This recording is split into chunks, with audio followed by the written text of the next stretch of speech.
Alright, Bella chapter 11. This is what it talks about. Athaliah reigns in Judah. Now when Athaliah, the mother of Athaliah, saw that her son was dead, she arose and destroyed all the royal family. But should I say this word right? But Jehosheba, the daughter of King Joram, sister of Ahaziah, took Joash, son of Ahaziah, and stole him away from among the king's sons who were being put to death. She put him in his nurse in the bedroom. Thus they hid him from Athaliah, so that he was not put to death, and remained with her 6 years hidden in the house of the Lord, while Athaliah reigned over the land. Joash anointed king in Judah. But in the 7th year Jehoiada sent and brought the captains of the Kerethites and of the guards, and had them come to him in the house of the Lord. And he made a covenant with them, and put them under an oath in the house of the Lord, and he showed them the king's son, and he commanded them, "This is the thing that you shall do. 1/3 of you, those who come off duty on the Sabbath and guard the house, and guard the king's house, another third being at the gate Sur, and a third at the gate behind the guards, shall guard the palace. And the 2 divisions of you which come on duty in force on the Sabbath and guard the house of the Lord on behalf of the king shall surround the king, each with his weapons in his hand. And whoever approaches the ranks is to be put to death. Be with the king when he goes out and when he comes in." So he's saying if you don't do your job, you can be put to death pretty much. He's saying guard the king.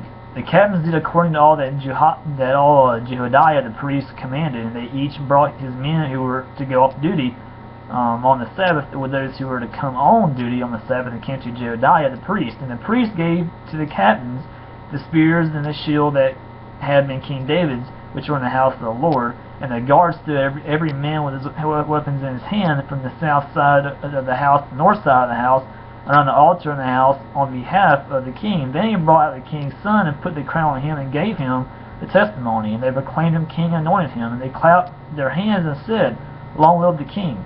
When Athaliah heard the noise of the guard of the people, she went to the house of the Lord of the people, and when she looked, there was the king standing by the pillar according to the custom, and the captains and the trumpeters up beside the king, and all the people of the land rejoicing and blowing trumpets. And Athaliah tore her clothes and cried, "Treason, treason!" Then Jehoiada the priest commanded the captains who were set over the army, "Bring her out between the ranks, and put to death with the sword anyone who follows her." So this woman was a very corrupted queen who ruled over Israel at the time, or actually over Judah, my bad. And these people and the citizens got so tired of her pretty much that they set up a king who was of course Joash, and of course this made Athaliah, I'm trying to say her name right, Athaliah, made her so mad that she tore her clothes and said, "Treason, treason, treason." Well, then they had her killed right there, and anyone else who followed her, because of Judah, which is really Israel, was so much into sin that people got tired of it, and they got tired of their corrupted queen, and so they sat up for themselves a king who was a godly man, and of course they had Athaliah put to death to try and stop all the sin and all the garbage that was going on in Israel at the time. So anyway, and it also says they also also killed anyone else who followed her also. So anyway, it says, "Then Jehoiada the priest commanded the captains who were set over the army, Bring her out between the ranks, and put to death with the sword anyone who follows her. For the priest said, Let her not be put to death in the house of the Lord. So they laid hands on her, and she went through the horses' entrance to the king's house, and there she was put to death.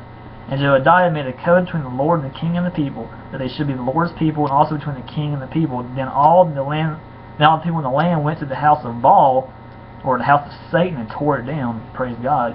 His altars and his images they broke in pieces, and they killed Matan, the priest of Baal, the priest of Satan, before the altars. And the priest posted watchmen over the house of the Lord, and he took the captains, the Kerethites, the guards, and all the people of the land, and they brought the king down from the house of the Lord, marching through the gate of the guards to the king's house. And he took his seat on the throne of the kings, So all the people of the land rejoiced, and the city was quiet after Athaliah had been put to death with the sword at the king's house.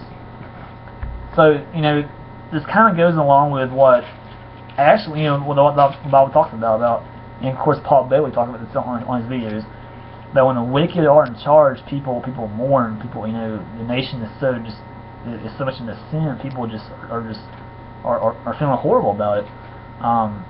But when someone who is a godly person who is in charge, people rejoice. Of course, this is what's kind of going on here in Israel or Judah right now. Is first Athaliah was the queen. She was over Judah, but she led Judah into sin. Well, people got tired of it, so then they set up their own king, who is of course Joash. He brought them back to God, and then he ordered Athaliah and her followers to be killed. So anyway, that's chapter 11. Let's see real quick. Yeah, that's chapter 11. They also have a map here. Syria captures Gilead from 825 to 798 BC. The Syrians under Hazael continued to plague Israel during Jehu's reign, eventually capturing all of Gilead from Aroer to the from Aroer on the Arnon River to Bashan in the north. Later, during the reign of Joash, also called Joash, Hazael attacked Gath on the western border of Judah, and Joash sent Hazael treasures from the temple of the Lord to persuade him to withdraw from attacking Jerusalem. Of course, you have Syria, Israel, Gilead, which is actually Jordan, Ammon's Jordan, Moab's Jordan, Judah, and all that. You have territory captured by Hazael during Jehu's reign, which was Gilead, which is actually Jordan today, just on the other side of the Jordan River.